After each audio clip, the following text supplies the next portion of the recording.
Imagine for a second, the single most valuable thing you own.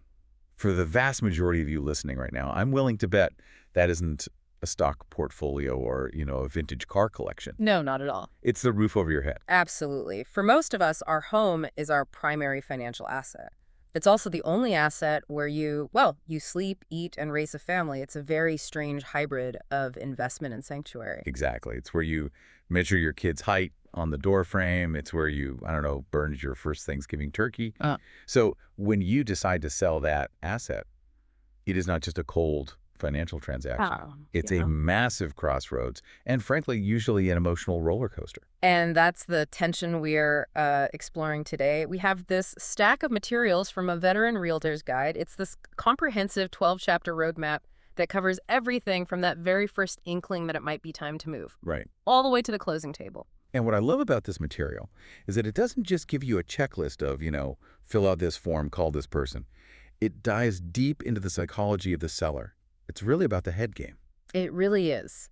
The mission for this deep dive is to look at the why and the how. Why do people actually decide to uproot their lives?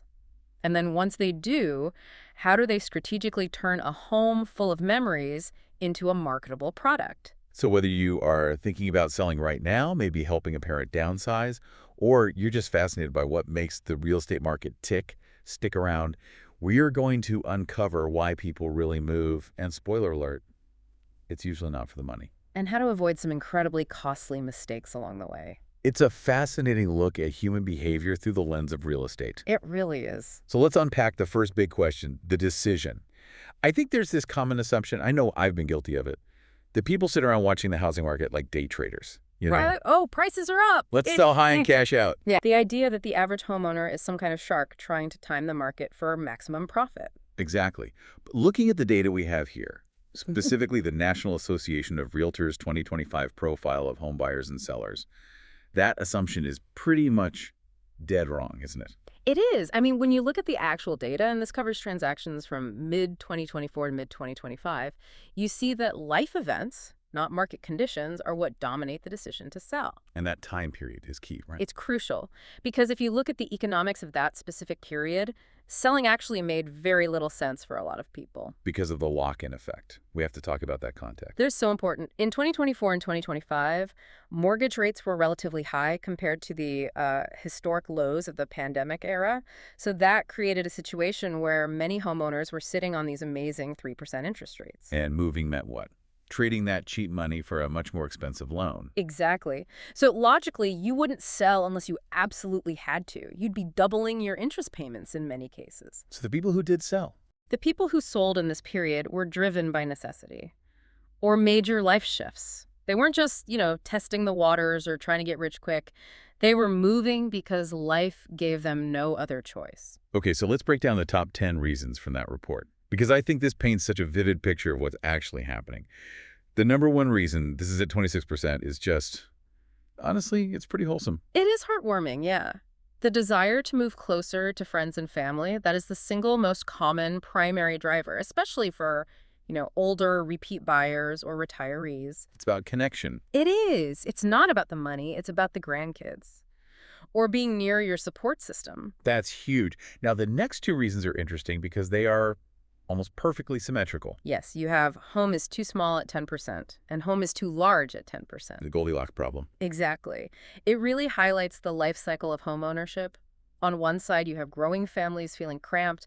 Maybe kids are sharing bedrooms. There's no space for a home office. Then on the other side, you have empty nesters just echoing around in a big empty house, heating rooms they never even enter. And speaking of life cycles, number 4 is change in family situation. Which is a polite census way of saying the big life milestones. Right. Marriage, the birth of a child, or divorce. That accounts for 8% of sellers. Again, these aren't things you plan around the housing market. They happen. And the house has to change to match the new reality. Then we have number 5. The neighborhood has become less desirable. 7%. That's when the environment changes around you. Maybe safety becomes an issue or the whole vibe just shifts. Maybe a high-rise goes up next door and blocks your sun.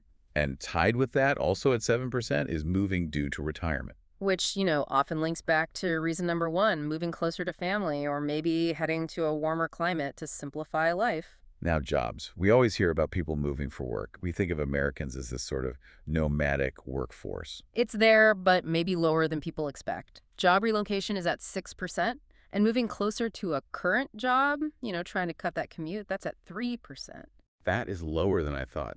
I suspect the rise of remote work has suppressed those numbers a bit. You don't need to move for a job if you can do it from your kitchen table. That makes sense. And then we get to the tougher ones, the struggle. Right. Upkeep is too difficult is at 5%. That's often health-related or financial limitations, just not being able to mow the lawn or fix the roof anymore. And number 10. Finally, at 2% is the inability to afford the mortgage and expenses. Which is thankfully low, but still a reality for some. But wait, I want to circle back to something. The source material mentions that nearly half, 49% of people consider selling to cash in on equity. But that didn't even make the top 10 list. That is the key nuance. Sure, we all love the idea of cashing out a big check. 49% of people think about it. They check Zillow. They do the math. But when push comes to shove, People rarely uproot their entire lives just for the money. The equity is the bonus, not the driver. The driver is the new baby, the new job, or the need to be near mom and dad. it really grounds the whole market in humanity, doesn't it? It completely does. It's not just numbers on a spreadsheet. Which brings us to the personal side of this. The author of our source material, the realtor, shares their own story of selling their family home. Yes, and it's a story that perfectly illustrates that home is too large, statistic we just talked about. They had been there for 16 years. 16 years. That is a lifetime in modern terms. That's a long time. You build up a lot of emotional sediment in 16 years. And they describe this feeling of rattling around in too much space. Yeah, and the neighborhood had changed. That's reason number 5. And retirement was looming. Reason number 6, it was a perfect storm of those top 10 reasons. They were heading to a retirement community. But here is the fascinating observation the author makes as a realtor. They say that by the time a client actually picks up the phone to call them, something has already happened. This is what they call the emotional threshold. Unpack that for us. Yeah. Because I feel like most people think the call to the agent is, step 1, the start of the process. The author argues it's actually the middle. Homeowners often agonize over the decision for months, sometimes years. They are caught between the memories, the history of the house, and the necessity of moving. It's a tug of war. Okay. But there is a tipping point, a moment where the necessity just outweighs the nostalgia. By the time they call the agent, they've already crossed that bridge. They're ready. It's like the grief process is partially done before the for sale sign even goes up. Exactly. And it's worth noting, since you mentioned the 16 years, that the typical American homeowner stays in their house for about 11 to 12 years. That's the median. So people stay put longer than we tend to think. So when that threshold is crossed, it's a big deal. A very significant life event. So, okay, we've crossed the threshold, we've decided to sell. Now we have to actually do the work. And this is where the guide pivots from psychology to, strategy. Chapter 2, making your house marketable. Or as I like to call it, the art of deception. A little bit. Well, maybe not deception, but certainly curation. And this isn't just vacuum the rug, this is strategic decluttering. And there is one rule here that I think is brilliant. The non-sale items rule. This is critical. The advice is to identify everything you do not want to sell before a single buyer walks through the door. Because the logic is, if a buyer sees it, they want it. Precisely. If it's attached to the house, or even if it just looks like it belongs there, the buyer assumes it's part of the deal, and you want to avoid that argument entirely. The author gives this great example of a water filtration system. Right. They had a $5,000 high-end water filtration system installed. It was plumbed in. Now, they wanted to take that with them to their new place. So what did they do? I mean, did they just put a sticky note on it saying not included? Because that's what I would have done. And that would have been a mistake. See, if a buyer sees that high-end system, they mentally calculate that $5,000 value into their offer. They start imagining the crystal clear water. And if you take it away? If you tell them later, oh, sorry, I'm taking that, they feel cheated. They feel like you're nickeling and diming them.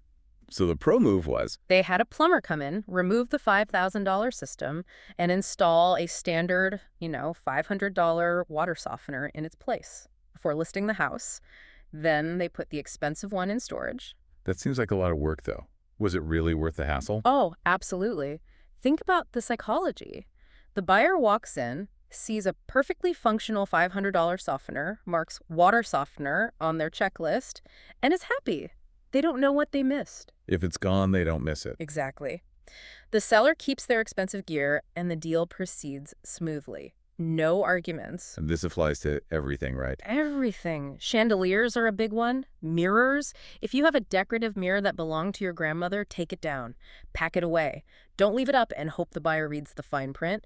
You want to remove the friction before it starts. Which leads us to a cautionary tale in the guide that honestly gave me secondhand anxiety. Right. The tale of the vintage motorcycle. Oh, this is a classic real estate horror story. It perfectly illustrates how irrational buyers can get. So paint the scene for us. You have a seller. They have a vintage motorcycle sitting in the garage. Now, obviously, a vehicle isn't part of the house. It's personal property. Right. You don't buy the Honda Civic in the driveway when you buy a house. Exactly. But this motorcycle was pristine. It was cool. And the seller just left it there during showings. I can see where this is going. A potential buyer comes in. They love the house, but they become absolutely fixated on that motorcycle. They start associating the house with the cool biker lifestyle implied by the bike. Oh, They want the bike included in the sale. And the seller says no, obviously. Seller says no. And the buyer digs their heels in. They literally said, no motorcycle, no deal. And the deal fell apart over a motorcycle. The deal fell apart over a motorcycle that wasn't even real estate. That is wild. But what's the lesson there? Aside from, I guess, buyers are unreasonable? The lesson is that the seller could have avoided the entire conflict by just moving the bike to storage first. As the expert notes, the buyer can't demand what they don't see. Goes back to that idea of the neutral canvas. That is the core philosophy of this guide. You want the buyer to walk in and envision their life there. If your space is filled with your specific hobbies, your collections, your grandmother's mirrors, They feel like guests. they feel like guests in your space. You want them to feel like owners of their space. So you have to sort of scrub your personality out of the house. In a way, yes. You have to depersonalize it so they can personalize it in their imagination. You are selling a container for their dreams, not a museum of yours. Speaking of containers, let's talk about something less exciting than motorcycles, but apparently just as important, the linen closet. Ah, yes. The subconscious signals of storage. The guide specifically mentions keeping the linen closet tidy. Why on earth does that matter? It's a closet. Nobody lives in the closet. It matters because of what it signals. Buyers are detectives.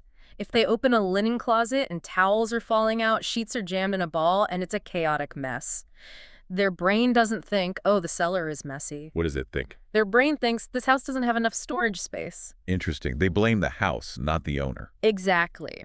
But if they open that door and see neat stacks, color-coordinated towels, and importantly, plenty of air between the shelves, negative space.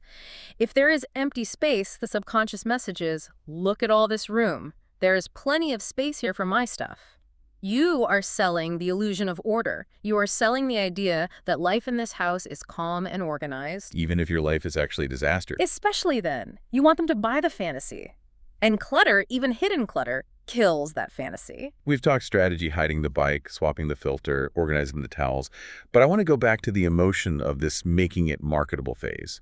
Because the author describes the actual process of packing, and it gets surprisingly poetic. It does. It's that moment where the strategy hits the heart.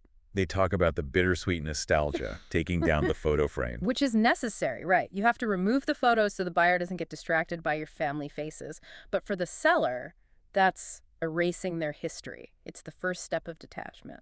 There's this beautiful detail about the scent of lavender lingering in the closet and the echo of footsteps on the hardwood. That sensory shift is so powerful. We don't realize how much our homes absorb sound until we clear them out.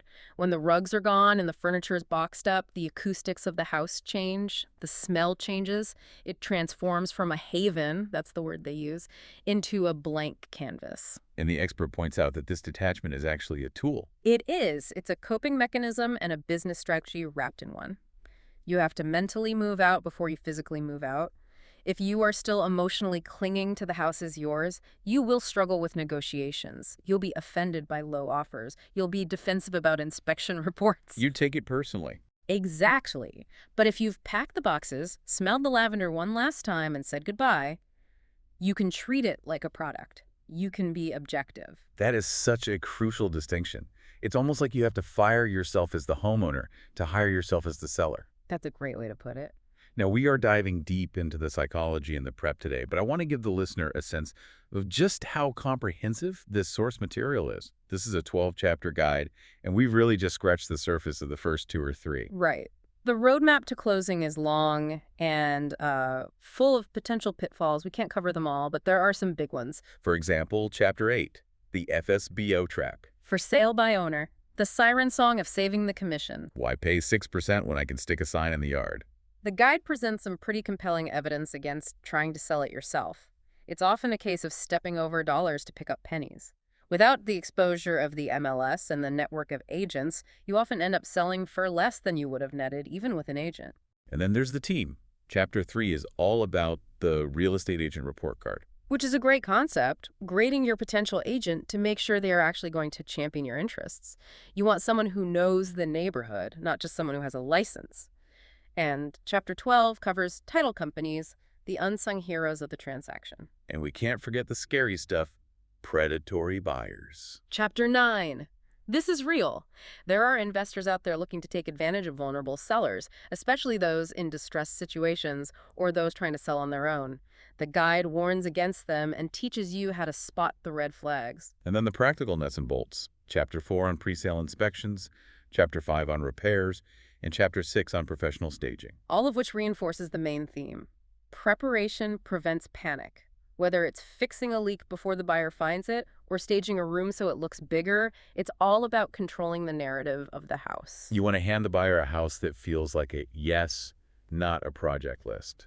So as we wrap up this deep dive, what are we really taking away here? We started with the idea that selling a home is high stakes. I think the big takeaway is that successful selling is a blend of hard data and, well, soft skills. You need the data, the market trends, the storage calculations, the price points.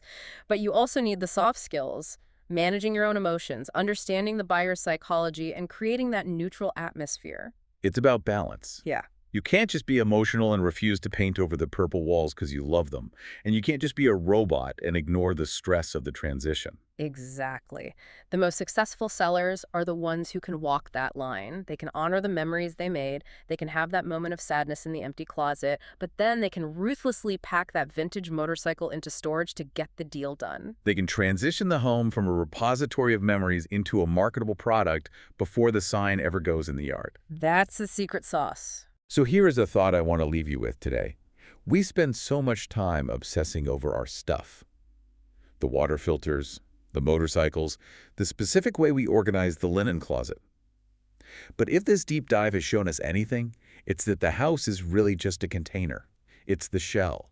And we are the life inside it. Exactly. So, is it possible that we get so attached to the shell that we forget what really matters is the life we take with us when we leave? When does a home stop being your home? Is it when you sign the deed?